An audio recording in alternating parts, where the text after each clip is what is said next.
Welcome to the Hernia Gods Podcast. This is your mere mortal host, Luke Elms. The views, thoughts, and opinions expressed on this podcast belong solely to the hosts and guests and do not necessarily reflect the official policy, position, or opinions of Orlando Health or any of our employers. And now, without further ado, let's talk hernias. Hello and welcome to another episode of the Hernia Gods Podcast. This is your mere mortal host, Luke Elms, and today I am joined by Diego Lima. Thank you so much for joining us, sir. Well, thank you for having me. It's an honor to be here. Well, we're really looking forward to our discussion, and so as we usually do, I'd love to just hear a little bit about who you are, where you come from, and how you got where you are. Okay, I'm Diego Lima. I'm from Brazil.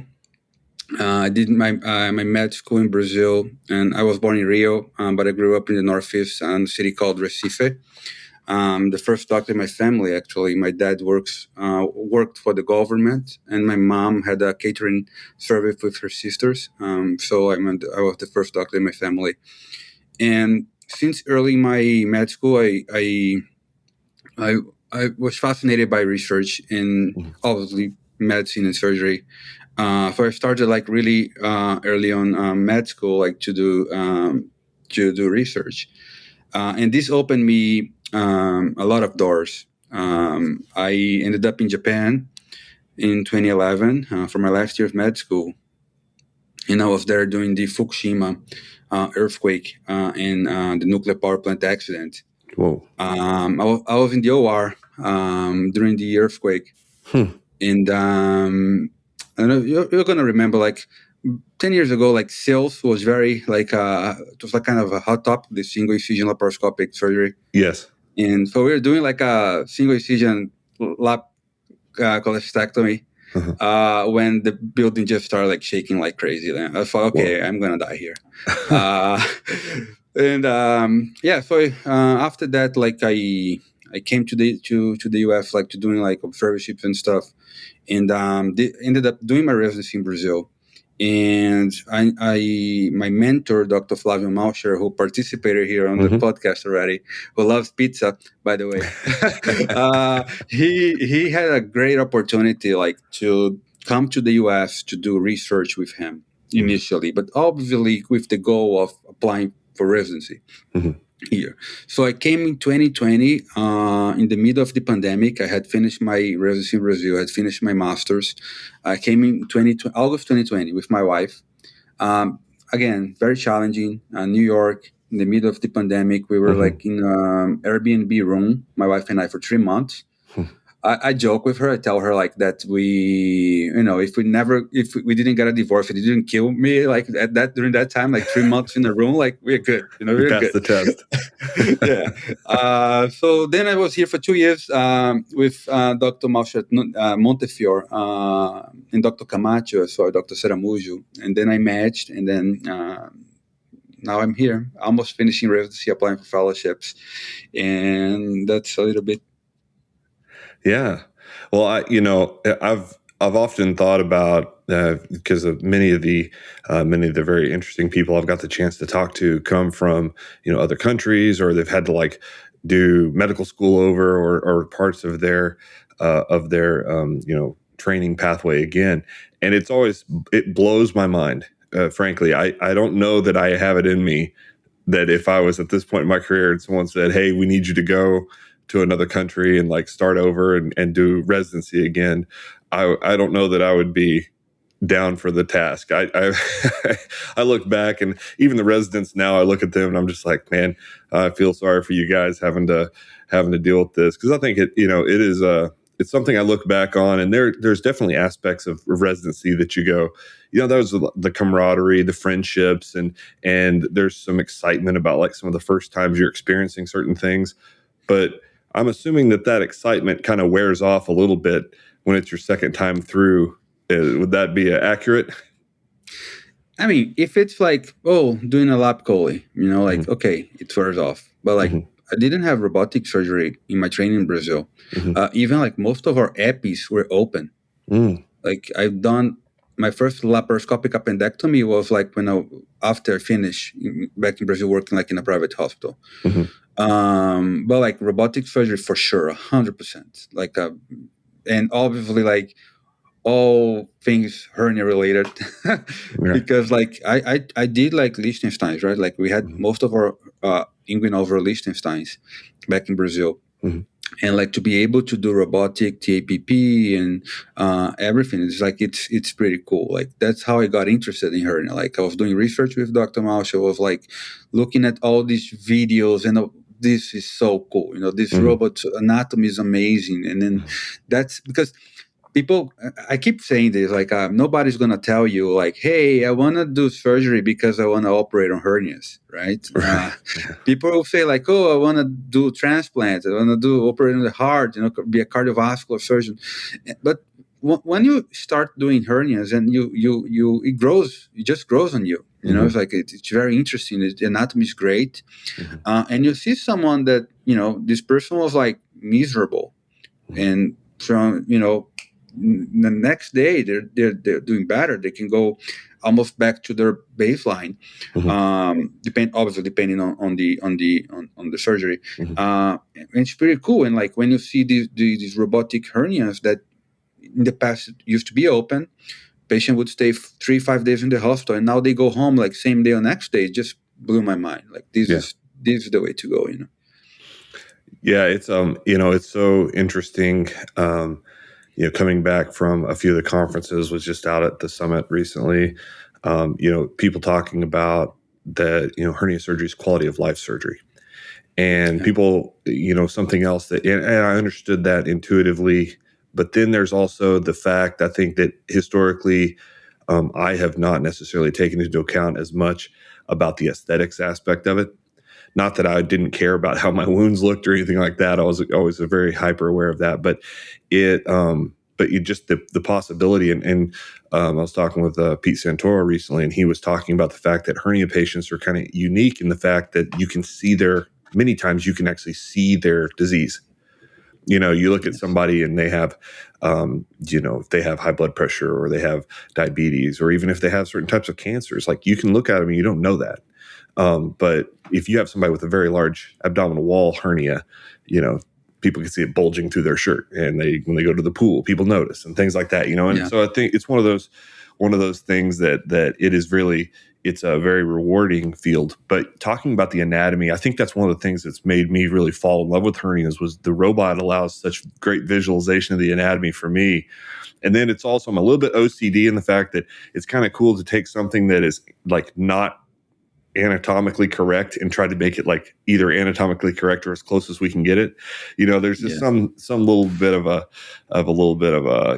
kind of arranging your crayons in the color wheel. It kind of allows you to get that kind of satisfaction in order.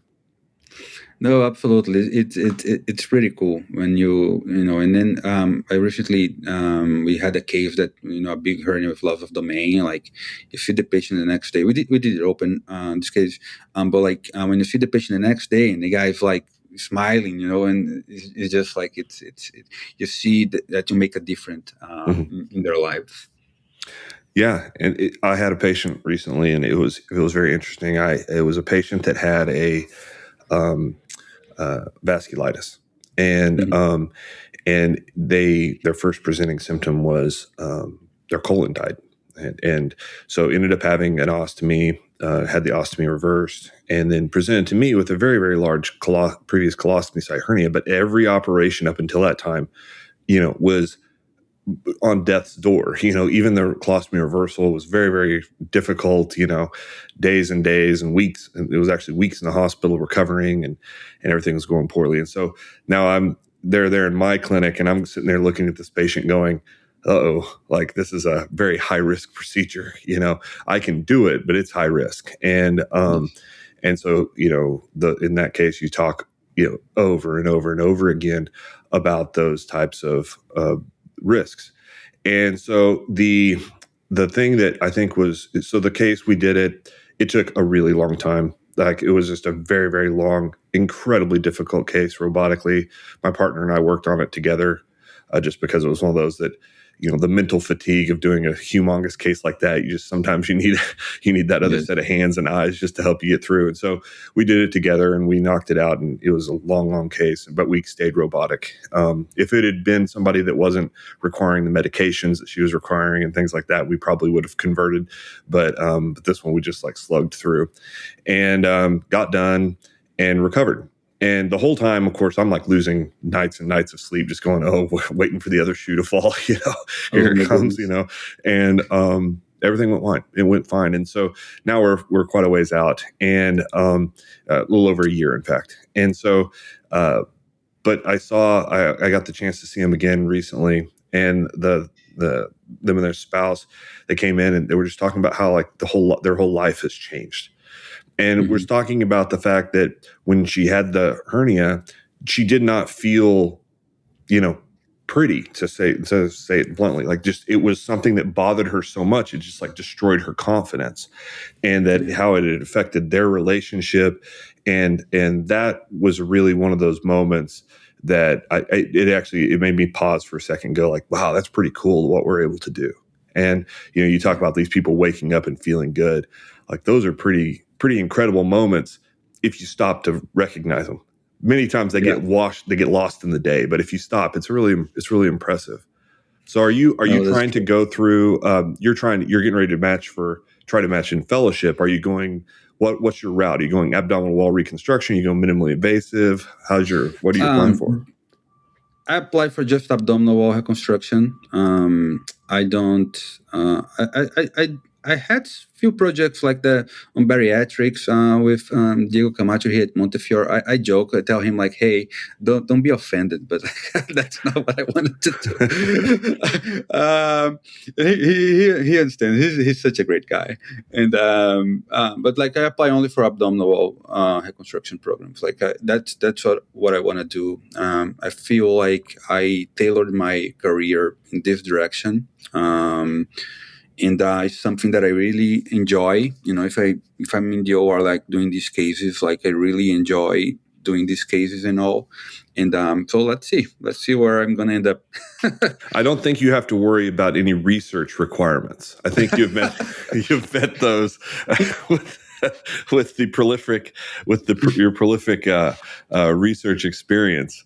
So when you're looking at, like, you talk about the cases that you've come up here and been doing, what's like what if you had a day in the operating room currently, like what would be your ideal day? I mean, 3-4 cases, ventral hernias. You can start with an inguinal, just to warm up. But like I would like a full day, like robotic cases. I do enjoy open as well. Like, I think every case is interesting. And I spent some time in Charlotte with Dr. Augustine, who also came to you. We also had an episode here. So I spent like a month with her and with Kersher doing cases. And it was like I was in Disneyland, like I was so happy that month. And it was like I told her like, this is the best month of my residency, because it was like pretty cool. There are a few people I've had the chance to talk to on the podcast, and have not had the chance, obviously haven't had the chance to watch them operate. But man, I tell you, there's quite a few of them. I'm like, man, if I could ever get a chance just to go up and observe for a while, that'd be pretty sweet. And she's definitely one of them, with all that preperitoneal work that they do up at the Carolinas. It's, they make it sound and look so easy, and it is, at least in my hands, it's not nearly as easy as it looks. No, and I mean, it's pretty cool. Like, we did a bunch of preperitoneal repairs, and she's like obviously like trying to convince me, you don't need to cut into all these muscles, just a preperitoneal repair. And like also Dr. Kershaw, he's awesome. And I remember like if he like Dr. Hanniford, he would say like, oh, Dr. Kershaw is the best surgeon I ever operated with, and blah blah blah. And then I got to operate with him, and I was like, holy cow, he is really awesome. So I really enjoyed my time with them, and it was best month of residency so far. That's fantastic. And you've had some experience in residency, so that's saying something. You're having your second go of it now. Whenever you through this whole time, you've maintained your work with all the research and everything that you do. How have you been able to maintain the research component of your career despite going through another set of rigorous training with a second residency at this point? Yeah, it's difficult. As a resident, it's very difficult to do research. You need to be very resilient and disciplined, which is something that I've always been. I joke that I lived in Japan and now I'm very disciplined and stuff. And my family, my dad was very, he was not in the military, but he could be because there was a lot of discipline. So I've always been like very disciplined and everything. But once you start residency, you just don't have the time. It's like you're working 80 hours a week. When you're off, you're tired. I want to spend time with my wife, and then it's tough. So when I was a research fellow, it's easy. You're just like in your office the whole day writing papers. But once you're a resident, no. What happened is that back a few years ago, my wife and I we started a company. Like we started a research course, online research course, clinical research course, where we would teach like the methodology, statistics, and everything. And we ended up creating a research group.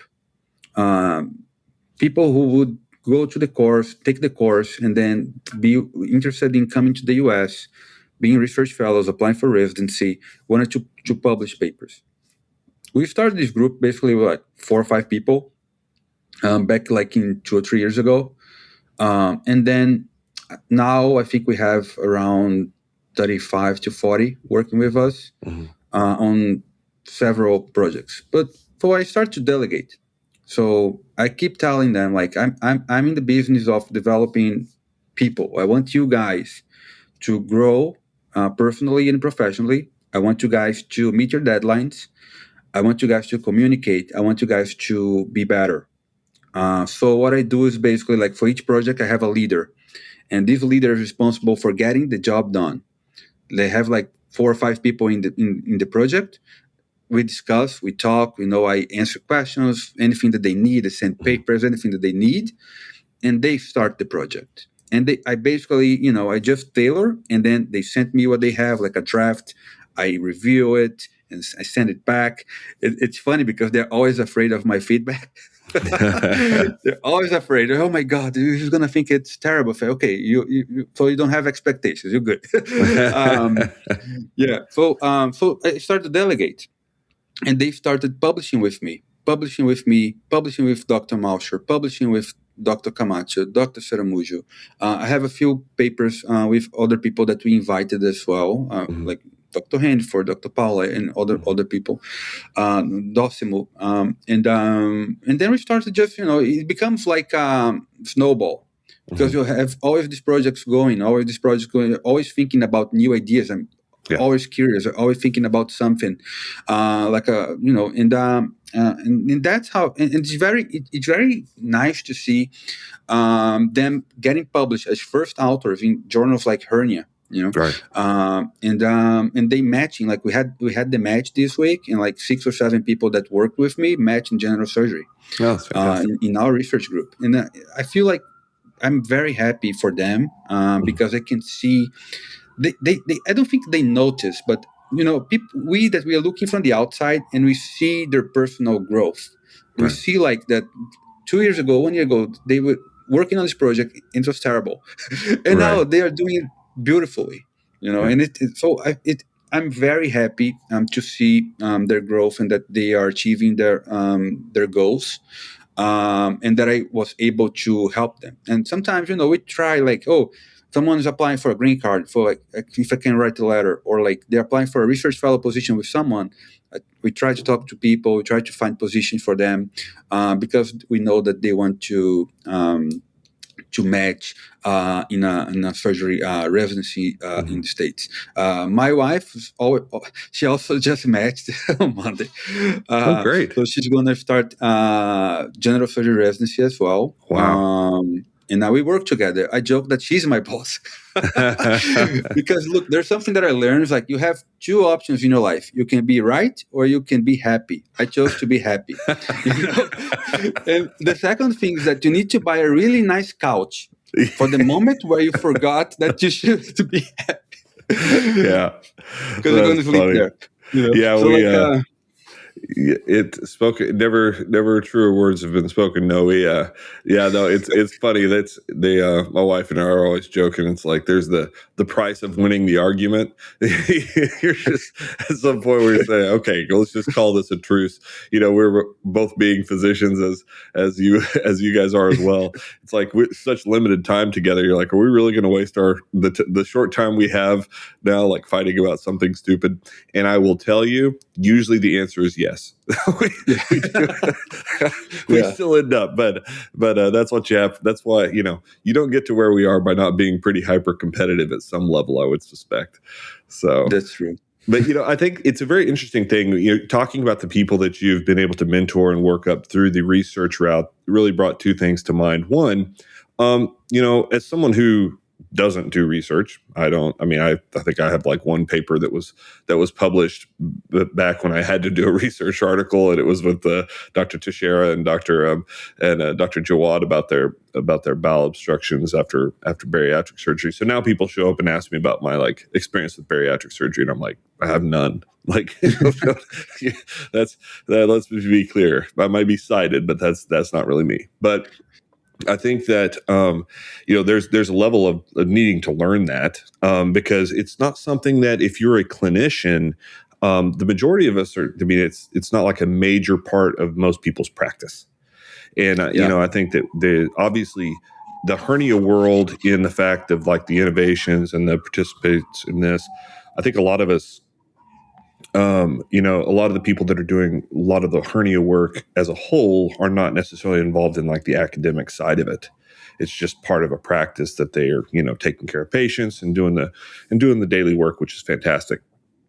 But there's also the whole other side that advances the field, like the things that you guys are doing. And so going through like a regular kind of residency experience is not necessarily something I think that lends itself well to learning the ins and outs of the research aspect. So to hear how you've kind of like brought these folks along and been able to kind of like teach them how to do that, I think that's obviously probably very, very beneficial for their career, not just from the mentorship aspect, just from the knowledge that they gain on how that all works.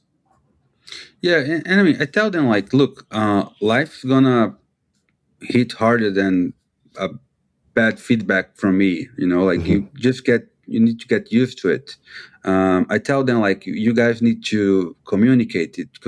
Communication is very important. If you, for some reason, you can't finish that in the deadline that you establish, you guys need to talk to each other, need to help each other. Mm-hmm. So it's not just about getting the research and the publication and everything, but also like learning to work in a group, to be a leader, to develop their skills, like leadership skills of being a leader and like being a finisher.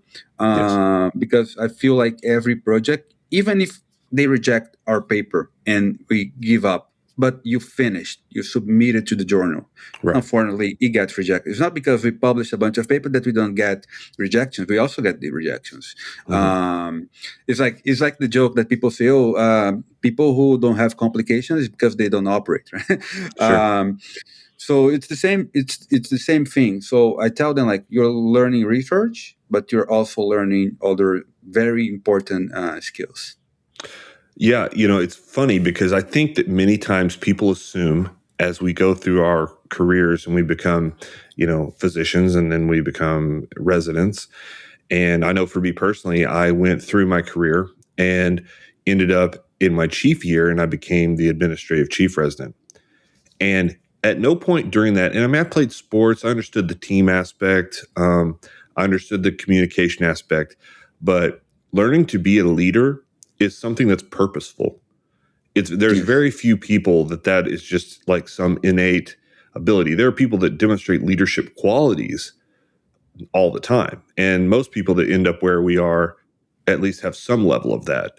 But it's a very different thing to have the qualities of a leader versus the executing on leading, which is a completely different thing, especially when things aren't going well or you're going to miss a deadline.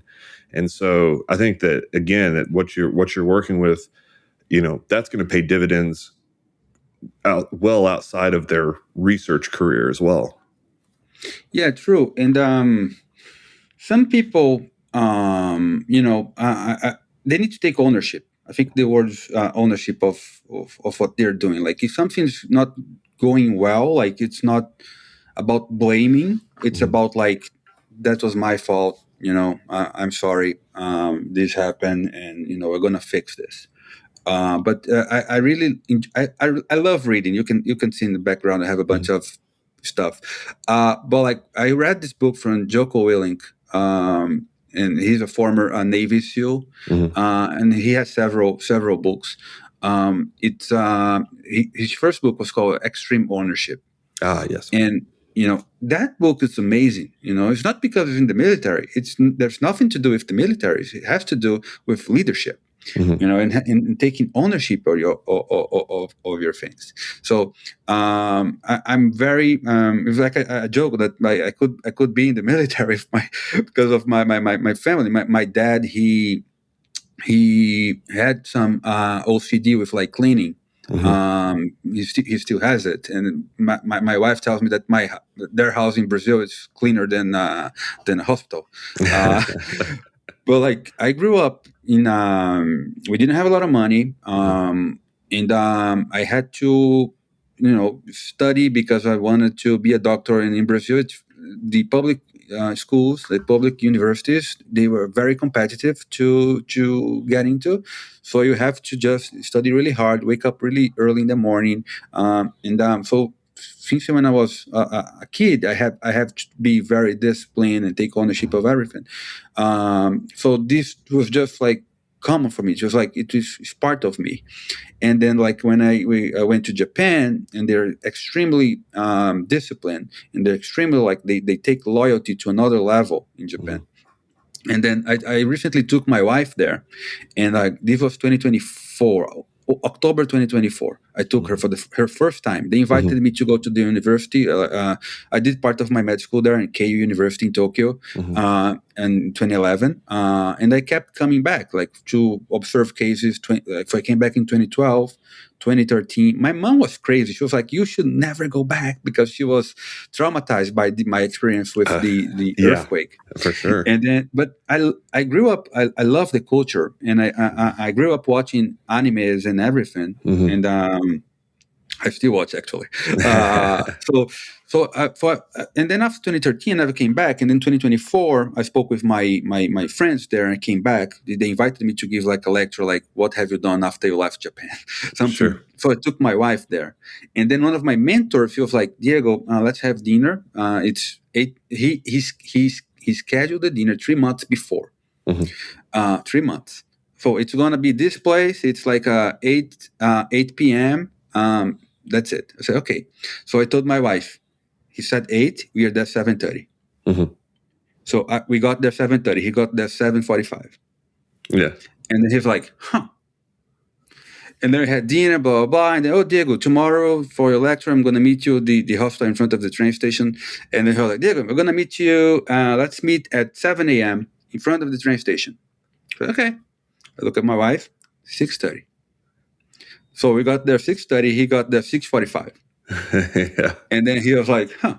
I didn't remember Brazilians were so punctual. You're like, yeah, I'm here to talk about what I learned while I was in Japan. Exactly. So I'm very like I'm very like punctual and disciplined with everything that I do in my life. For sure, yeah. It's funny because you talk about like extreme ownership. You talk about being able to receive feedback. I think that there's an art to receiving feedback as well. I think that I probably have not always been very good at it. I see other people, I see residents that aren't very good at it. And it's got me thinking as to why that is for me personally. And I suspect that the other people may have, similar stories or at least relate on some level.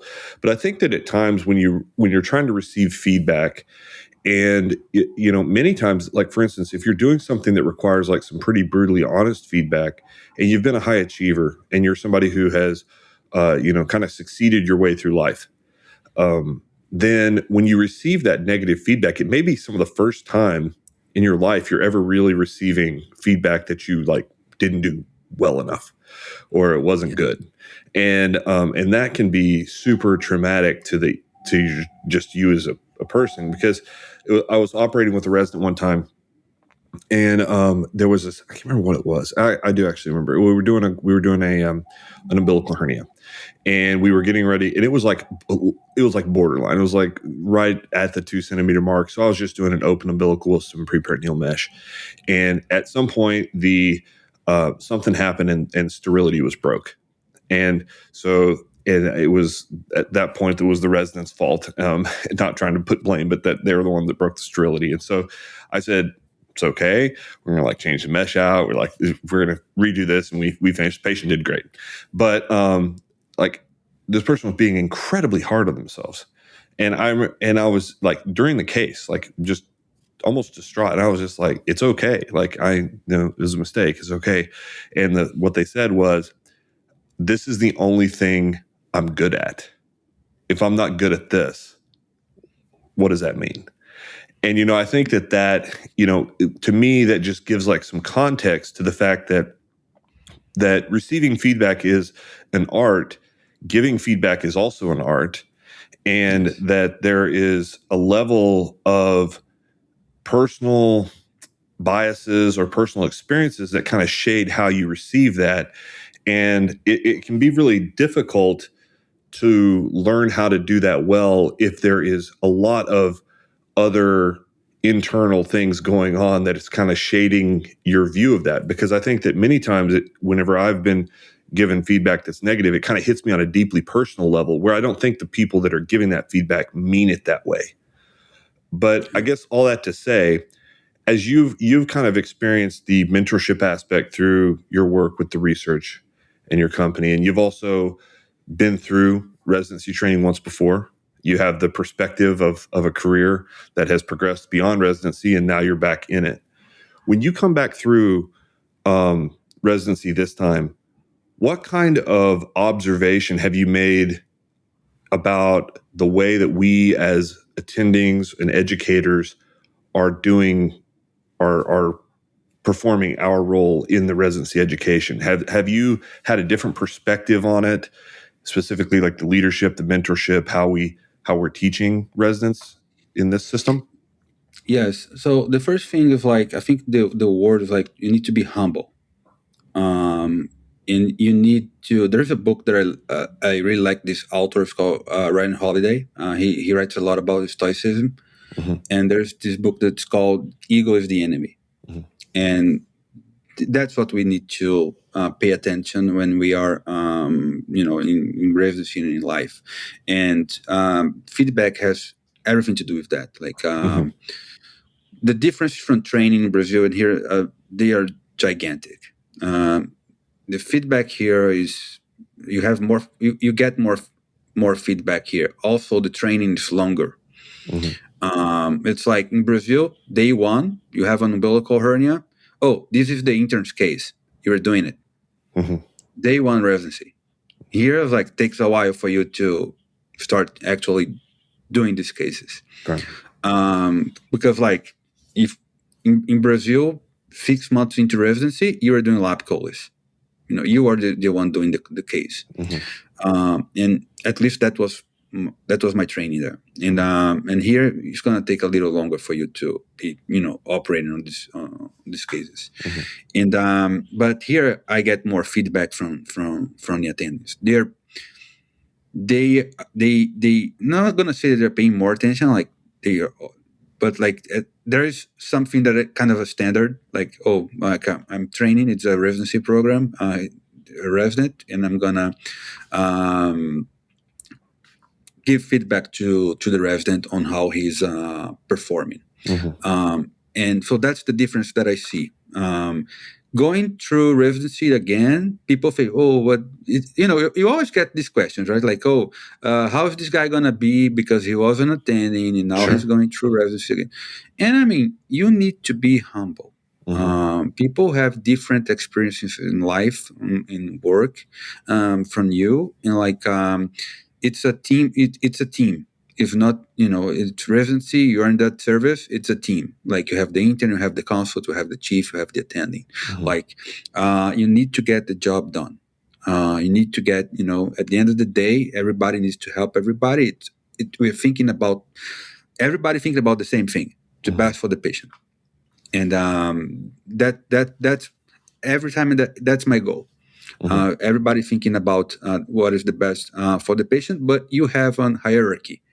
You have your chief, you have your attending, and then I was always pretty cool with residency the second time. Like now I'm older and I just have more muscle pain and bone pain and stuff. My back hurts, or like I fall asleep in the couch when I get home. It never happened to me before. But other than that, I'm pretty chill with my colleagues. Obviously, like I'm 10 years older than them. Most of them, and like I'm not the one that is going to be going like to bars and pubs and stuff anymore. I just want to come home, stay with my wife. Obviously, have good friends. Like we have our group. We go out once a month, usually to some Asian restaurant in Flushing in Queens, and but like I want to come back home. Like my wife, we have 3 cats. I tell her that it's her cats.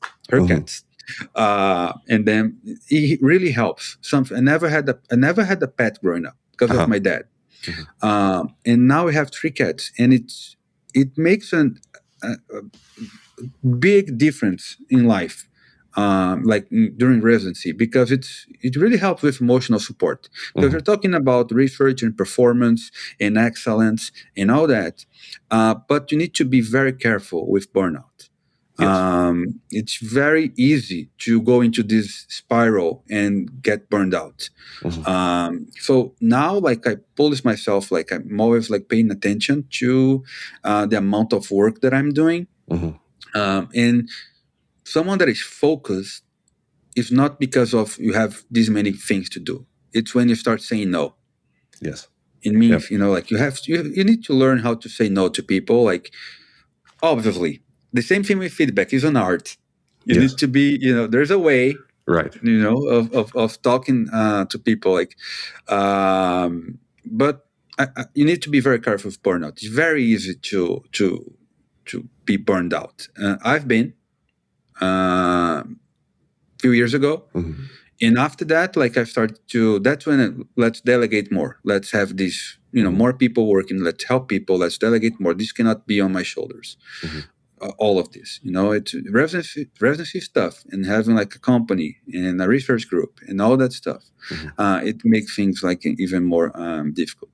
So it's an art. It's an art to give feedback. You need to be humble, to listen to the feedback that you are receiving, and work on your deficiencies, right? Like if someone's telling you that you need to be better on the robot or lab, like I live across from the hospital. We have a simulator. I can just like, let's say on the weekend I'm free, I can just go there and practice. Or, I even have a lab simulator at home that I can just practice. But like there's a book. I'm sorry, sometimes I talk too much, but there's a book that, and I love books. Like I read all the time. I'll tell you a little something interesting. Like I have a deal with my wife. Like when I'm off, let's say I'm off on a Saturday, I have a deal with her. Like, look, I always wake up early. I tell her that it's because I'm old. I'm 65 or something. Like I'm old. I wake up early, so I wake up at like 5, and even when I'm off, and then I tell her, Raquel, look, you're gonna give me 2 hours. During these 2 hours, I'm going to be in the couch. I'm going to have a coffee. I'm going to read my book. At 7, whenever you want to wake up, I'll make breakfast. But give me 2 hours. And she's like, of course, I'm not going to wake up at 5.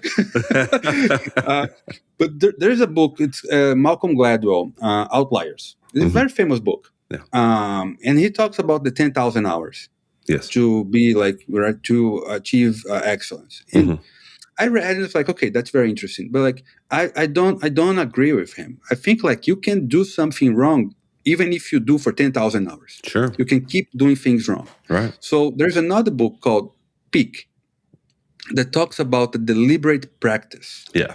Which is basically someone, a coach, an attending, guiding you, showing you how you should do things, and that's how you learn. That's how you get better. I grew up I was a kid in the 90s, and I don't know if you follow Formula One, but I grew up in Brazil watching Ayrton Senna racing.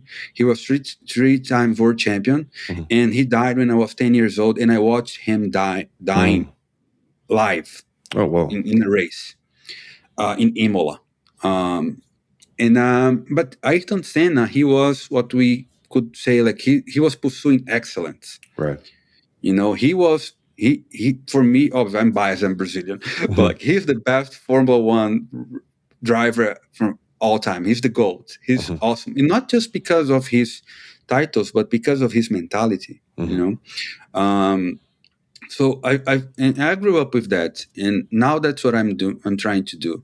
It's the pursuit of excellence. I saw a video, someone saying like, "Oh, you need to be careful with the noises and with the signals," which is basically like, let's say in 24 hours, how many hours you spend like on social media or in something that is really not productive, and how many hours this is the noise, and how many hours you spend on the signals, which is like the things that, you know, will help you to get where you want to be. Right. So every day you look at, when the day is over, you just think, what did I do today that makes me to get closer to what I really want in life? And then every day you just try to avoid the noise, avoid the scrolling down, avoid all that stuff, and focus on what you really want to do that's going to help you to achieve your goals. So I try to do this exercise. Sometimes I forget, but that's fine. But I try to do this exercise almost daily. And because like I publish papers and stuff, and you know, but at the end of the day, look, I'm a surgeon in Brazil. I'm going to be a surgeon here. But we're dealing with patients. These patients, they come to us. They are suffering. They need our help, and we need to offer them the best that we can. And we have to improve our surgical techniques. We have also to be with innovation, and robotic surgery, and then the next thing, and always practicing to offer them the best of our skills. Like I don't need to publish 10, 15, 20 papers more. Like it doesn't make that much of a difference. But what we need to be looking at, it's like, how can I do better for these patients? How can I offer, how can I improve my skills? How can I, and because at the end of the day, that's our goal. It's interesting. You talk about having to be pursuing excellence, and I don't remember where I saw it recently, but so I'm going to paraphrase whatever the source was, but it was basically that there's basically a price of excellence, and the price of excellence is that there are certain things that we do sacrifice in that pursuit. It's unavoidable. Like you either achieve excellence at something, or maybe that, not saying it's a bad thing, or you pursue other things that prohibits you from really achieving excellence. And so, I think back on opportunities in college, for instance, where I would have probably made some really great memories going out and hanging out with my friends on like these certain nights, but I didn't. I was in my dorm room studying. I had a great time in medical school, but when it's time to work, it's time to work. And so, leading a test block, everything stopped. Whenever I was in residency, I missed weddings, I missed funerals, I missed, birthdays, I missed all kinds of things for friends and family that I still hold dear, but the relationships are kind of gone. because what we do does, it is all consuming at some level. And, the price of we many times take a lot of the positives of what we do, right? We receive a lot of praise, get feedback from patients that, you saved my life. You changed my life. When you really stop and think about that, there's not a whole lot of professions out there that get that kind of feedback on their work. A tax accountant very rarely, I'm assuming, gets people being like, you saved my life, or, you're the reason that I'm here, or, those types of things. And so there's the obvious upside. There's also a downside. Most things are not, there's obviously what goes up must come down. And the downside is that pursuit of excellence aspect does harm certain relationships or certain pursuits. And I mean, like, for instance, I love music. I've played music my whole life. I have been in bands. I've released 4 different albums and things like that. I barely play anymore. And why? Because realistically, the time that I was playing is time that now I am either dedicating to my patient care, I'm dedicating to leadership activities that I'm doing through my work, or I'm dedicating it to my kids. But the truth is those are the things that I really want to be excellent at. That's the phase of life that I'm in currently. So I think that it's really interesting. It's really that pursuit of excellence does take a lot. But the interesting part for me has been the mindset that I've had to really try to change, which is self-care, taking that 5 a.m. to 7 a.m. to sit on the couch, read a book, drink a cup of coffee. That 2-hour period for you is probably equally important for the care of your patients than the 2 hours you spend on your lap trainer. Because at the end of the day, if you're not a good version of yourself, there's no amount of skill, there's no amount of technical prowess, there's no amount of knowledge that can overcome poor personal performance.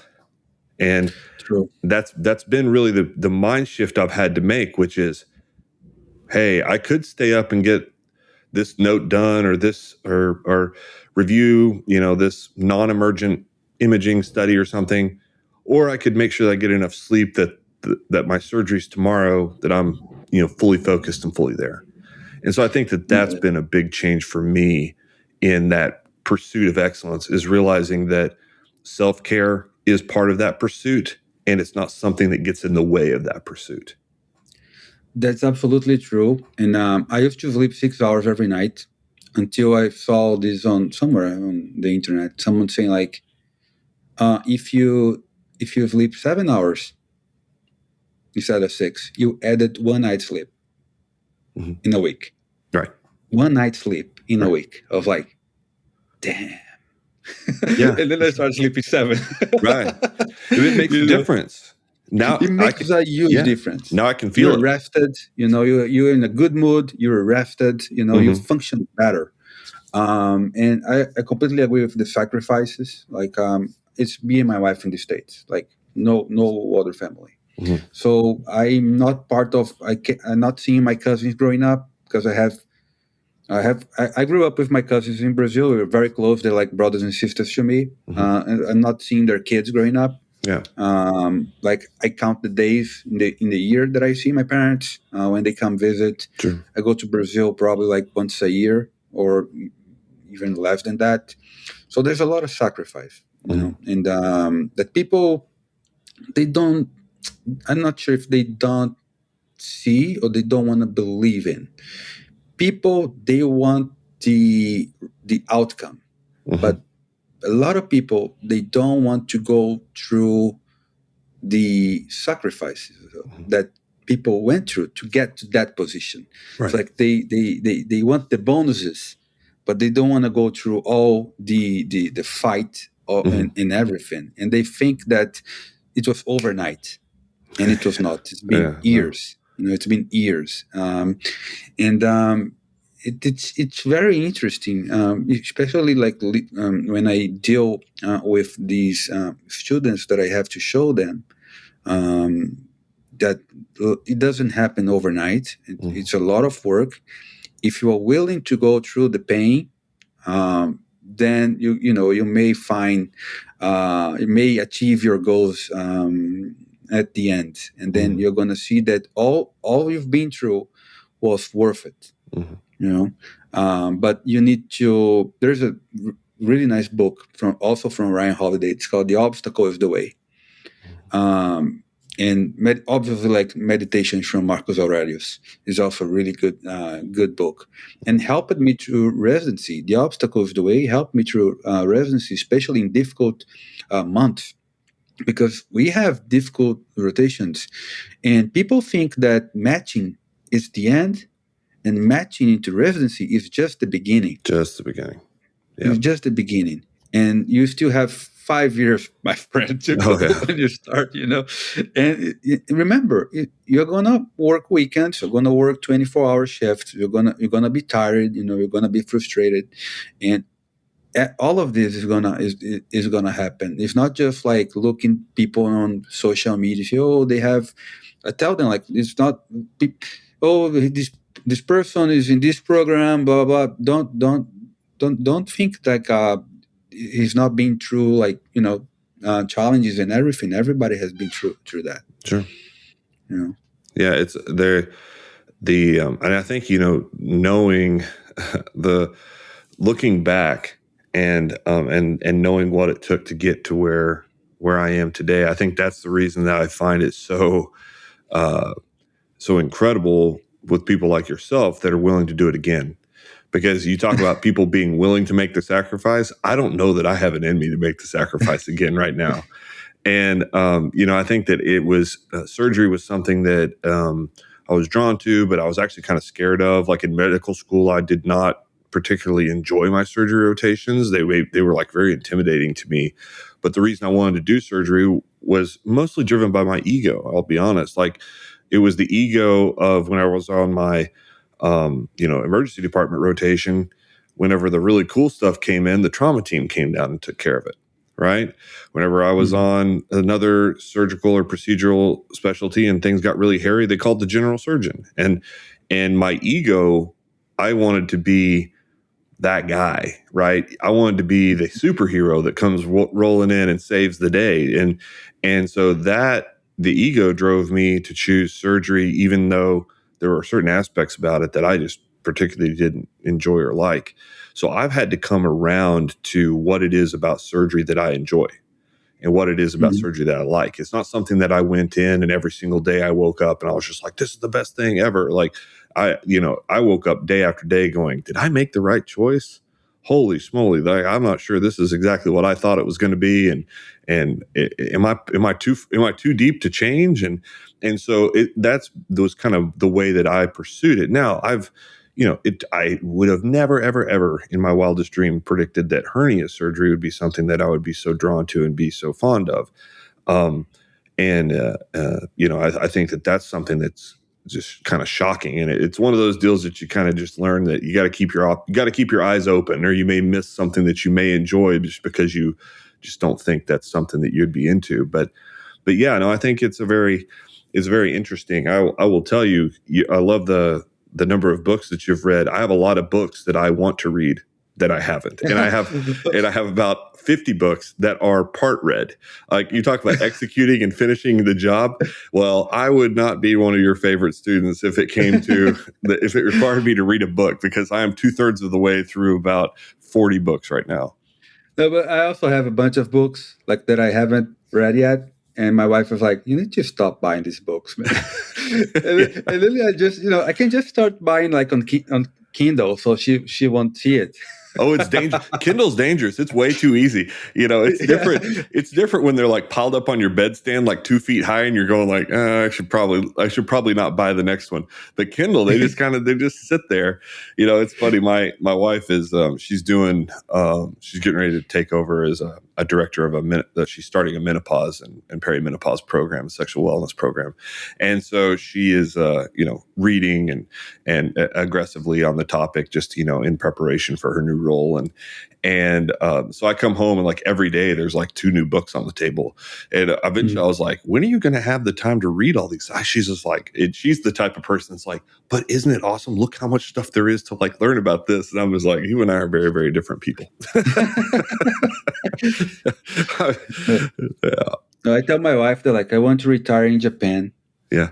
And then I'm going to have the time to read all my books. Yeah. That's actually, here's something else I was going to ask you. So you actually saw the Brazilian system, you saw the US system. How's the Japanese system compared to that?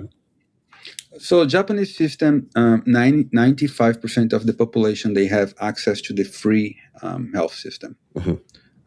You can also have like private health system, which probably is going to give you, access to more different and stuff. But let's say, just an example, like we want to have like robotic surgery in Japan, right? Like we want to have like a robotic inguinal hernia. The public the health system in Japan does not cover for robotic hernias. Mm-hmm.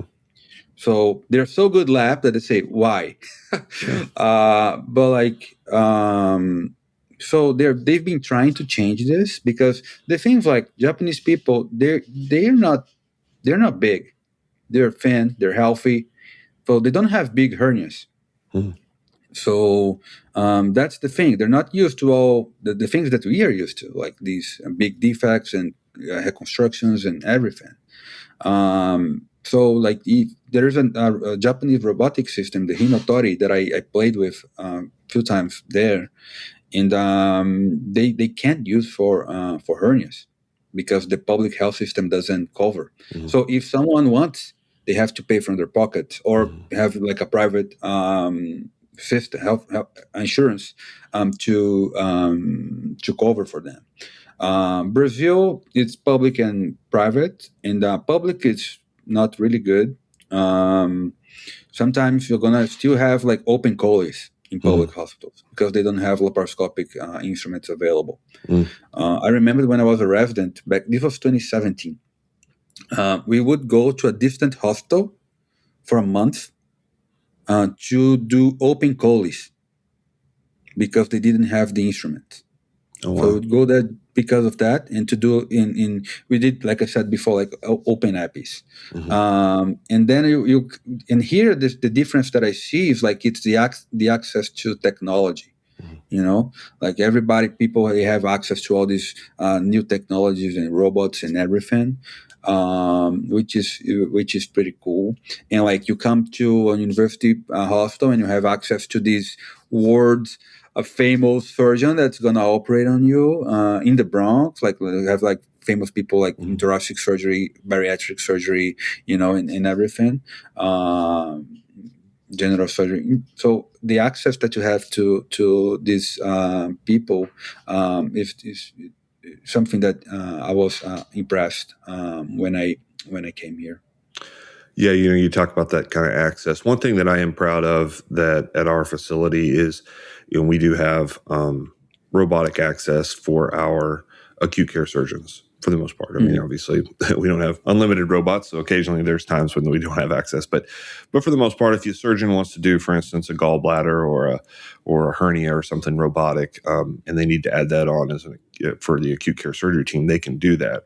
And I think it's pretty neat that it's not like we go and do like a wallet biopsy and say like, oh, well, this person's uninsured, so they're only getting this or that. Like if you come in and it doesn't matter your insurance, you're going to get offered the surgery that the surgeon thinks is best for you in the system we have. Now that obviously there's positives and negatives to everything, right? So the cost of healthcare and all that is extremely complex. And I understand that there's certain practice patterns and things that contribute to that. But I do think that it's nice to be able to, at least in my practice, not everybody has this luxury. In my practice, I'm able to make decisions on my patients that I think are the best medical decisions that are not limited by, access. And that's not true even in many areas of the United States, much less, worldwide. And so that's a luxury that I don't take for granted. Yeah, in Brazil, if you want to have robotic surgery, the patient has to pay from their pocket, like extra, because it's not covered by insurance. So we do have. I don't know how many robots we have in Brazil right now. Obviously, not as many as in the US, obviously. But like, if you want to do robotic surgery, like you have to, they have to pay for it. So like surgeons, they will have like a lower number of cases compared to surgeons in the US using the robot. Yeah, I mean we have 10 ORs at the hospital where I'm a chairman currently, and we have 10 ORs. We have 3 robots, and we're looking to a 4th. That's cool. So I mean, very cool. Yeah, I mean, and the truth is the reason we are doing it is because they're getting used, and they're being used by all the different specialties, and it's all in the name of getting the best outcomes. Because I think it's hard once you see the outcomes of some of the things we're able to do robotically. At least in my practice, when I made some of the jumps from open to robotic, I jumped over lap. So that was like my experience. Like some people can do things incredibly laparoscopically, and you're going, listen, if you can do a lap TEP for an inguinal hernia and you're proficient at it, and you accomplish all the same, the 10 steps of the mouth, the 10 commandments of the mouth-pectineal orifice. If you do all that, then the robot, and you're proficient at it, you do it all the time, the robot doesn't make a ton of sense for you in a lot of those cases, But if you're somebody that's doing only Liechtenstein, and you go do lap TEPs, and you don't feel like you're getting quite as good of a dissection or something that you'd really like to, and then you go do the robot, you go use the robot, and you go, oh, well, I get a way better dissection, or I feel much better about my hemostasis, and which I think plays an enormous role in a patient's recovery. That's just my personal opinion, but those types of things. That's where the robotic access has been really dramatic to see the differences in my patients, just from jumping from doing even things like open reef stopas to a robotic reef stopa. That's just it's a completely different. It's just completely different for the patient. It's not even close. No, yeah, I completely agree. Like, and this is something like that happened in Japan. Like they're a good lab, doing inguinal hernias. So the government's like, okay, what's the benefit of bringing the robot if you guys are good doing lab, and it's just gonna add like cost. Obviously, like in the near future, with new robotic systems and becoming cheaper and everything, is a different reality. And I think we're going in this direction with all these different robotic systems coming into play. I think there's a recent paper that was called "The Death of Laparoscopy." It's very dramatic. The death of laparoscopy. Right. And if you look at the numbers, like in the US, like the robot like growing, increasing numbers, and lab going down, open like stable, which means like what is being done open keeps being done. They're still doing open, but like people are changing like the lab for the laparoscopy for the robotic system. Right. But I think like in the next like 5 years with different robotic systems, also like I think the learning curve like for different new robots are not going to be too long. Like I think because they're very similar. Like let's say I play with the Hinatori, like I was in the console, it's the same thing. There's no difference. So it's like the docking is different, but the rest is the same thing. Right. So I think it's going to make easier for us, for the system, and it's going to be better. Yeah, you look at those numbers. You look at the numbers, and I think it's going to be really interesting to see what happens with some of the robotic, laparoscopic, and open numbers for some of these cases as you progress through the next like 10 years, because then you're going to have residents that come out that were essentially taught on robot. And so you're right. You're definitely going to have a drop off in laparoscopy when a lot of residents coming out are doing high volume robotic cholecystectomies, for instance. The lap chole rate is probably going to drop. There are also people out there that are towards the end of their career, or just never bought into minimally invasive surgery, which is not really something you can do. You can't be like a denier of minimally invasive surgery earlier in your career now, or your career is going to be kind of short, So, I mean, you don't have people lining up around the block to go get an open chole these days. But I think that it's like the flat Earth society. yeah. I mean, but there are some people that still do it, and I'm not being critical of them. But as those people, I would venture a guess, and you'll have to do a study on it. But I would venture a guess that that those are mostly people that are a little later in their career, and as they do exit the workforce, which we do know that there's going to be a tremendous need for new surgeons coming in the next decade or two here. You may see those open numbers drop off even more dramatically, just because you have some people that they were not choosing, they didn't want to ever go to the minimally invasive, right? That wasn't like a consideration. And so it's going to be a really interesting thing to see what those numbers continue to do.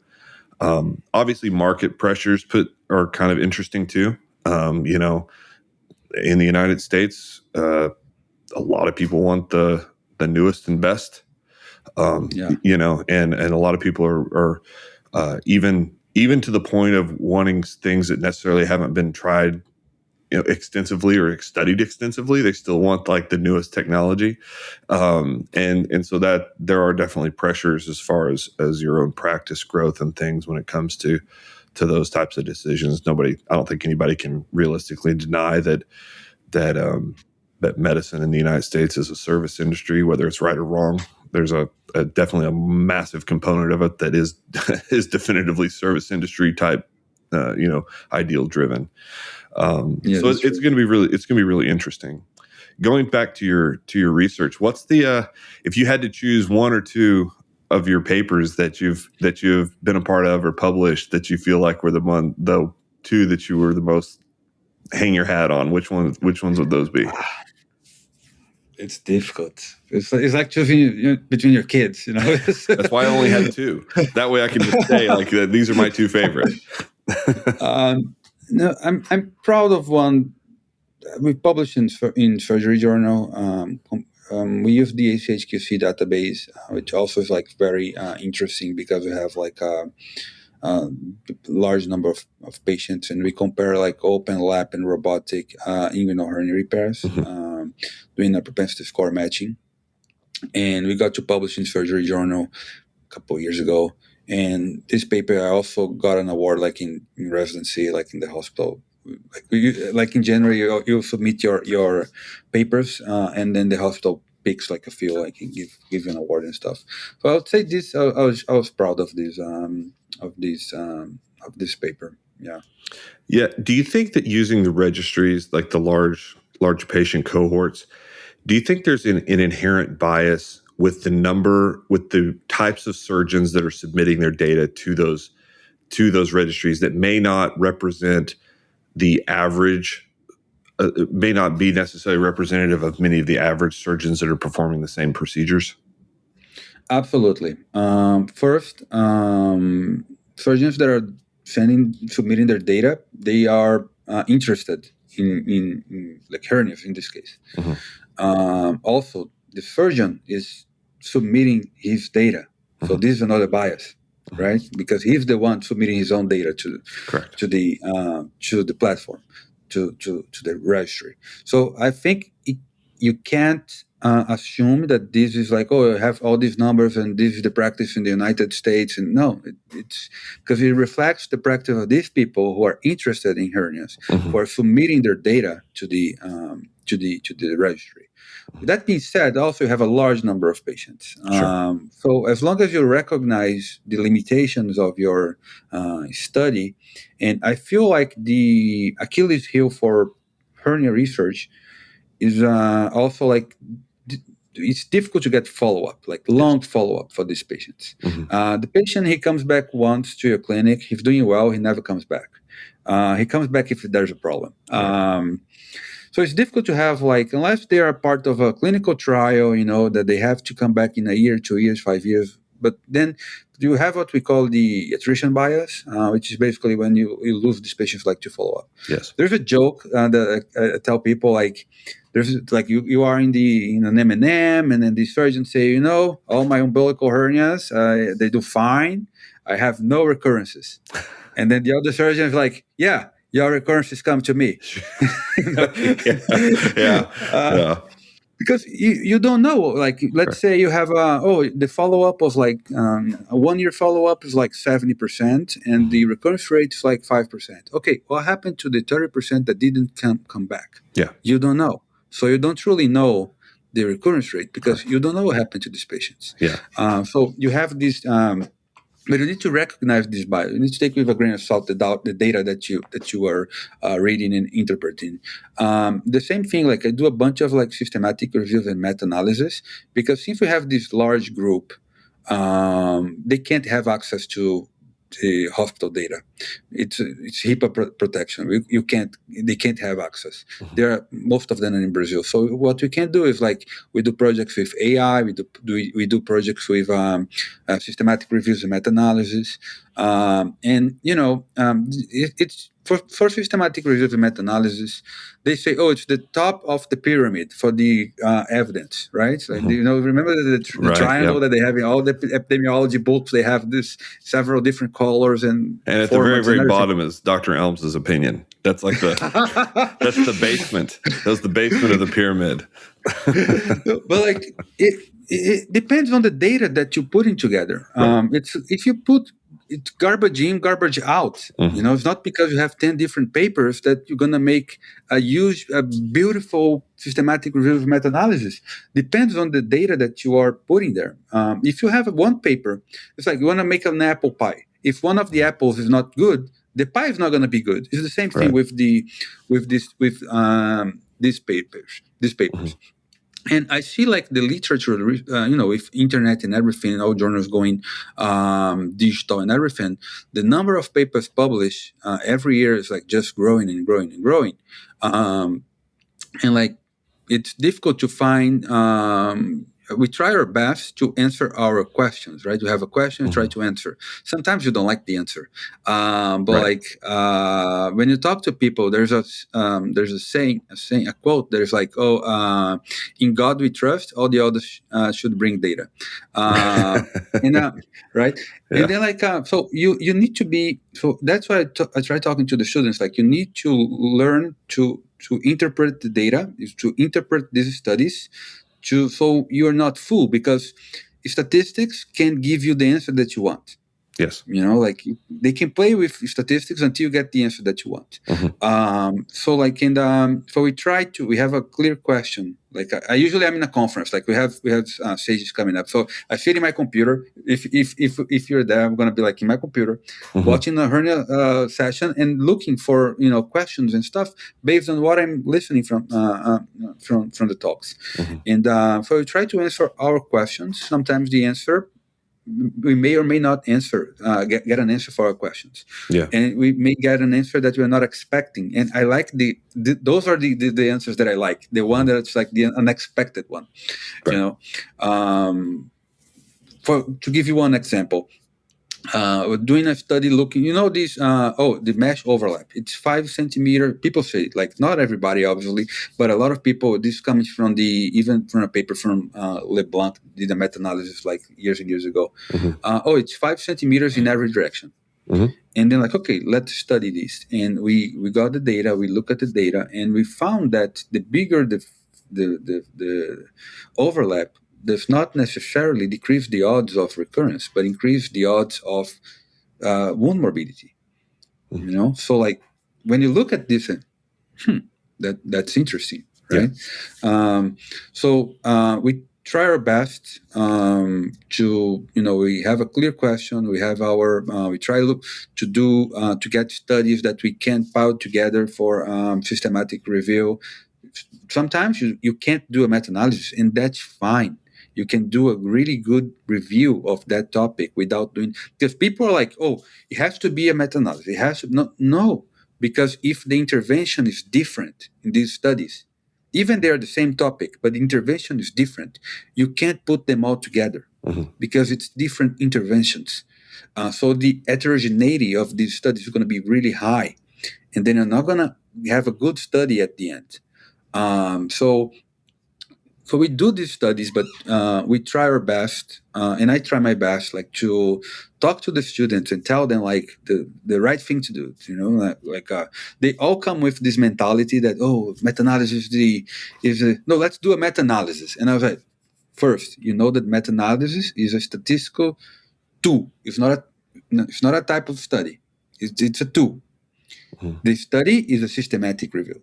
Mhm. If you're going to do a meta-analysis of that systematic review, you can or you will or you won't. Mhm. Depends on if the studies can be combined and it makes sense to do a meta-analysis.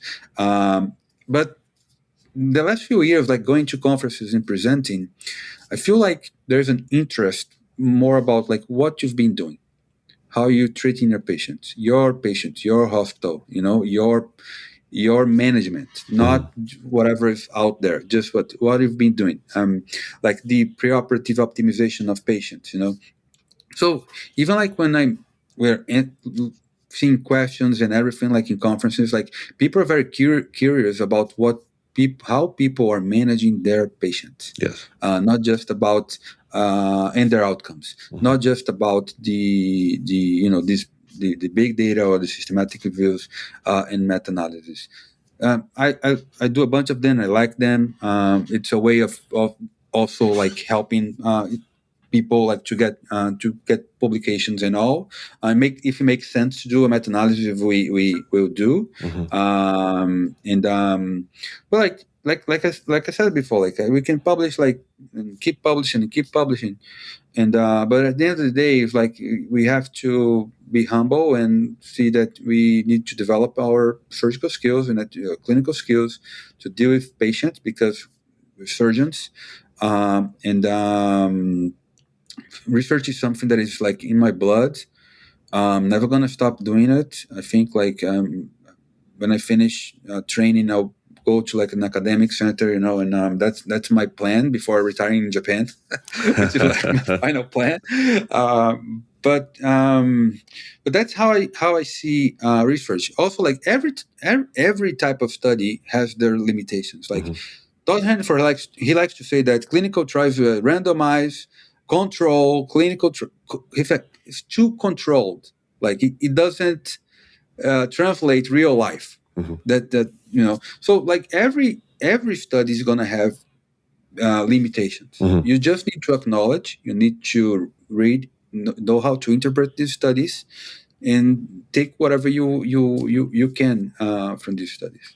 From a very scientific method standpoint, you know, the scientific method would suggest that even a null hypothesis, or you know, not finding something doesn't matter, is equally as important as finding something that does. Just from a pure scientific method, do you think that there's an inherent bias with publications and what journals will be willing to put out there against what you would consider as like these null hypotheses, where the findings are not necessarily as sexy as like something that does show significance in an unexpected way?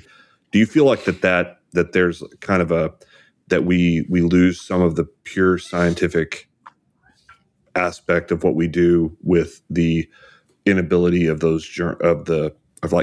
guy just not necessarily focusing as much on the negative outcomes or the negative findings as opposed to just positives? Yeah, there's a publication bias. Like journals want to publish like papers that have a difference, that show like statistical difference and stuff and all. When I'm working with my team and they find no difference and they are like sad, it's like, look, to not have a difference is also an outcome. It's like also a result. You know, it's as important as finding one. And sometimes you will find one that is statistically significant, but it's clinically not significant. Yeah, it's irrelevant. Yeah. You know, so like if you have, let's say, a inguinal hernia robotic versus laparoscopic study, and you have like thousands of patients, and you find like a p less than 0.05, but like recurrence rate at 1 year is like one is 4.8, the other one is like 5%. Right. There's no difference. You know, clinically, there's no difference. You only found a statistically significant difference because your power, because the sample is too large.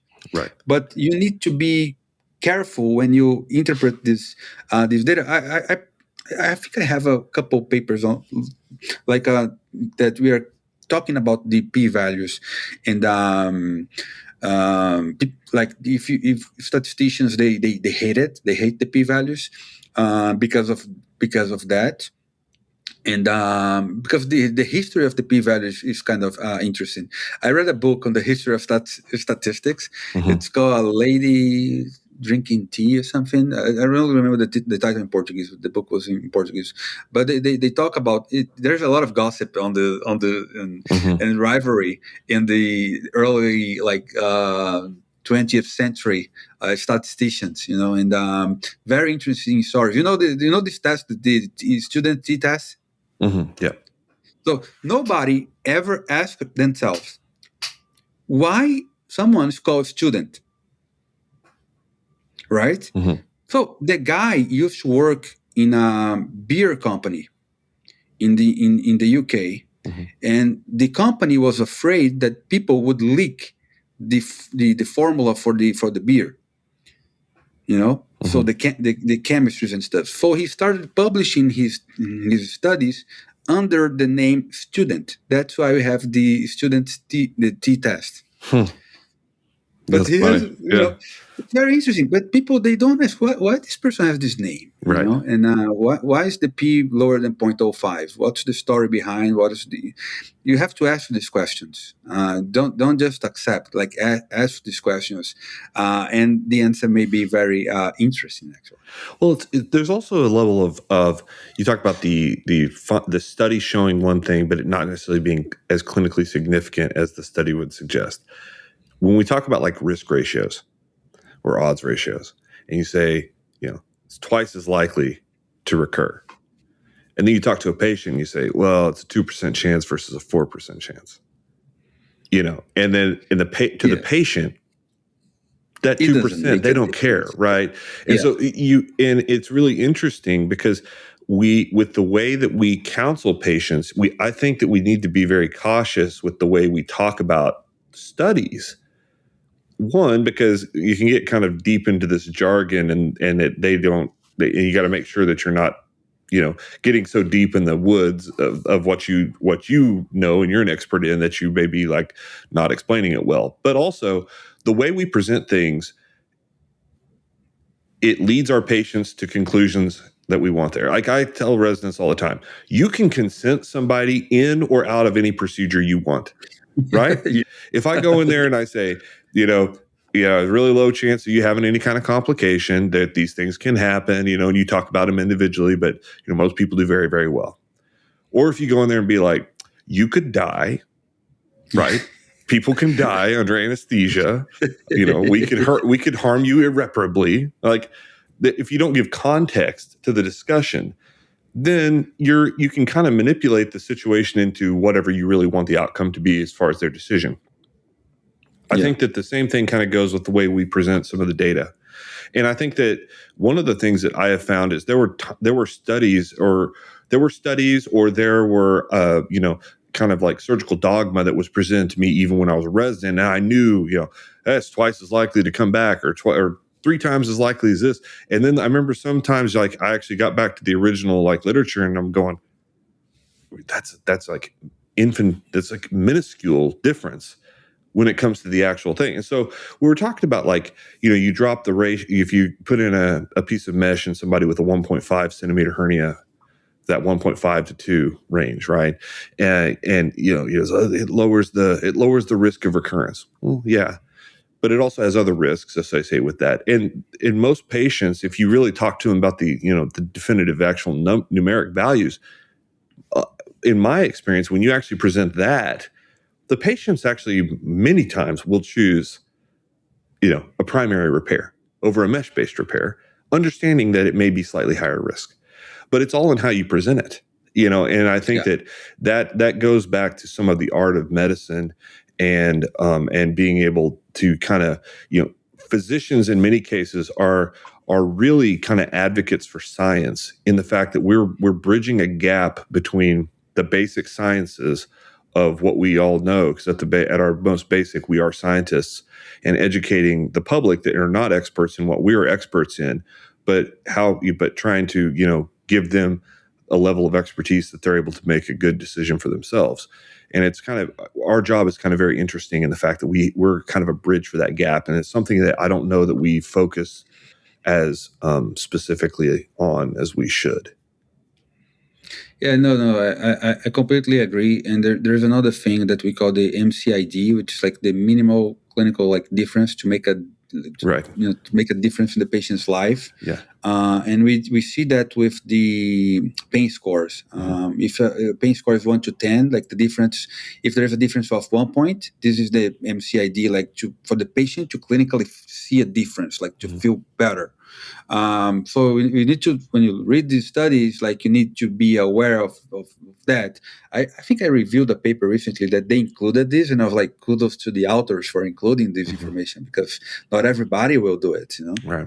Well, yeah. I mean, it's just it's the level of detail that you can get into to do research well is well beyond the scope of normal physicians in many cases. Yeah. And in you as being one of the experts, I would say, one of the experts in this, or is there any resources that you have or that you would recommend for people who are trying to get bring themselves up to speed on how to do this effectively?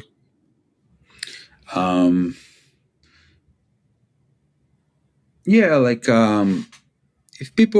if they know nothing, right? Like and they want to, obviously, like I have a course. I would say, like, do my course, just Sure. enroll in my course. Like, we do have a clinical research course. We have a systematic reviews and meta-analysis course, like in English, and I have a whole clinical research course in Portuguese. But let's say someone, even like, oh, Diego, I don't want to, I just want another course, whatever. There are courses that you can find, like even for free, like in the Coursera, like on systematic reviews and other types of study. Like if you wanna, like Cochrane has also like good material. Like either they have like books, they have courses, they have all that stuff. So like depends on your interest. It's like even YouTube, go into YouTube and like, oh, sometimes I don't know something, like I don't know how to do like network meta-analysis, and then okay, let me look on YouTube and see what I can find. Sure. And then you have like a 1 hour lecture from someone in some university. Right. And then like sometimes I don't have time for all that. Right. But like you can find, like when I was a medical student, like there was nothing. There was no YouTube. There's nothing. And like you have access to information that you never had before right now. So it's pretty cool. Like you can find a lot of stuff like online. I love the lectures from Johan Renault from France. Like he draws like with chalk and everything, and it's on YouTube. You can. So sometimes I'm overnight. I have a medical student with me, and I show like a video from him drawing, or a video from Nicolian or Mauscher or someone, and they are like, "Oh my God, this is so cool! This is awesome!" It's all on the internet now. Yeah. So this is. This is pretty cool, and I also recommend the podcast to them. I appreciate that. I'm also recommending the podcast to everybody. But like it's really cool, the access that we have to information nowadays. Well, if someone want to take your course, where do they find that? They can find me like on Instagram. We have the Clinical Research Academy like page on Instagram, or like my Instagram, like D Laurentino. It's funny because Laurentino is my middle name, but in Brazil everybody knew me by Laurentino. But like it's difficult to say like Laurentino, like here or in Japan, so it's just Lima. It's easier, Diego Lima, which is like actually my last name is Lima from my dad's my dad's family. And the funny thing is that my wife, she's so close to my mother's family, and when we got married, and she wanted to take my name, and then she was like, I don't know, which one should I take? And I said, I don't know, Raquel. And then she got both. She got both. So that's where we have our courses. And people can find me like on Yeah. LinkedIn. I'm very, very active as well. And I see social media as a way to spread science. Hmm. um, I don't want to for people to think that, oh, this guy is always like showing this on social media and stuff. This is like to spread science, Hmm. to spread like our papers, to also recognize the work from our people, like the students Sure. working with us, because they are working really hard. Yeah. They I'm very proud of them. Like the other day, I was in the hospital and this attending came to me, "Oh, Diego, congratulations for these papers, blah, blah, blah." I said, "Look, I have a team. It's not just me. Like these kids, they work like really hard, Hmm. and like like I'm talking to you and they are like sending me emails and texting and like, getting the job done. Yeah. And like, there's a something very famous from Joko Willing. He says like discipline is freedom, Hmm. and that's true. Hmm. If you're disciplined today and get everything done today, in the future you have the freedom to choose whatever you want to do. That's true. So like, and I try to translate this to them, and I'm very happy for everything that they've been achieving. We have we've been working really hard, and I'm very proud of these students. I can see their personal growth over the years, and this makes me very happy. Yeah. Well, it's obviously it's impressive the work that you and your team do, and again, I very much appreciate your support of the podcast and of what we're doing here, and I've been very much looking forward to having a conversation with you. And now as we wrap up a podcast, I always give everybody their opportunity to give their hernia hot take. So this is Diego Lima's hernia hot take. What I think is like, for the next few years, it's going to sound as like a cliche. I think like it's AI, right? Mhm. It's everything about AI. And people keep saying, "Oh, AI is gonna take your job." No, someone using AI better than you is gonna, you know. So we all have to incorporate AI in our lives. Mhm. I'm not saying for us to like use AI like to substitute our thinking, our critical thinking, but like to help us somehow. Mhm. Like AI can help us like with like, oh, I'm not a native English native speaker, so can I get AI to just look at the grammar for something for me, like Sure. for an abstract or for so these minor things can help you a lot. For like surgery, what I think is like that AI will be able to help us in the near future, like to with imaging, right? Like Mhm. you're doing your robotic inguinal hernia, and AI can identify the structures for you, Mhm. help you.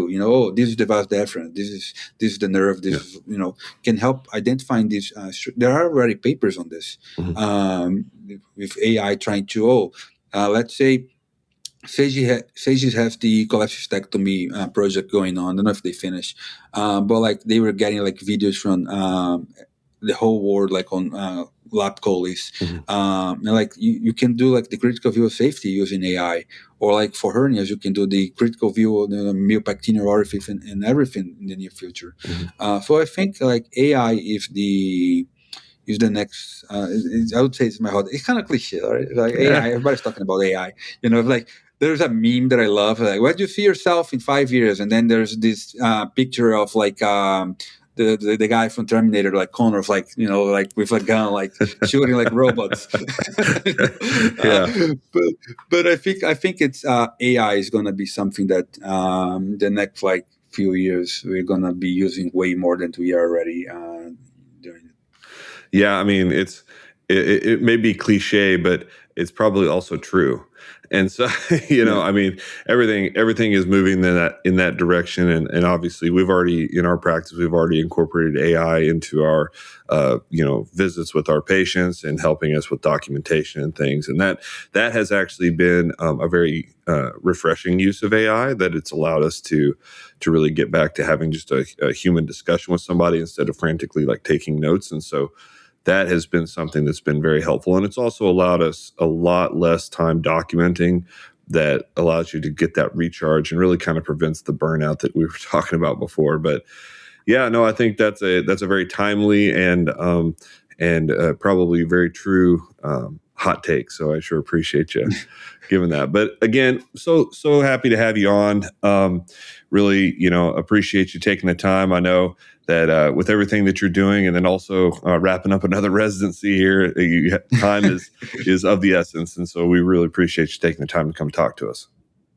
No, thank you so much. It's an honor for me. Like, I see all the people that you have here, and I'm not even close to them. Like, I'm a resident, and it's an honor to be here talking to you. And like, I'm always listening to the podcast. I used to have one years ago, and then it's pretty cool. Like, I listen to podcasts all the time. Mm-hmm. Like in Brazil, I just stopped the ones talking about politics because it was giving me like some palpitations. You never feel good, Yeah, so just like, but it's pretty cool. Like, I don't really watch like regular TV anymore. So I put in YouTube and watch like the podcast with the people that So it's something that I really like, and it's such an honor to be here talking to you. I just see the people that you had here, and I was like, oh my God, they're so awesome, and it's incredible.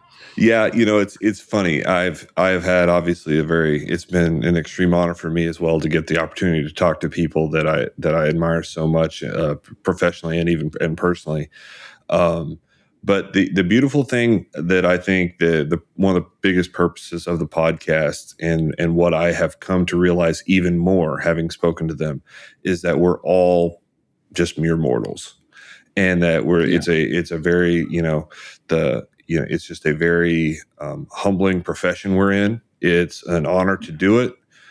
It doesn't mean that it's not difficult, and the experiences of the person that has never been heard of before, but is doing good work out in the community, is very similar to the people that have their names on everything. And that is the unifying factor, is the fact that we're all just mere mortals, practicing, praying to the hernia gods, hoping that they give us the best outcome for our patients. So again, we Diego, we really do appreciate you coming on. It's been a great conversation, and hope to have you on again soon.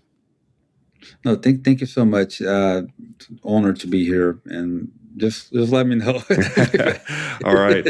Well, hopefully next time we talk, you're in the middle of a nice abdominal wall fellowship. So for all those fellows listening, he's on the market. So come get him. So thank you. Well, thank you so much. This will wrap up another episode of the Hernia Gods Podcast. This is your mere mortal host, Luke, signing off. Thank you so much. Thank you.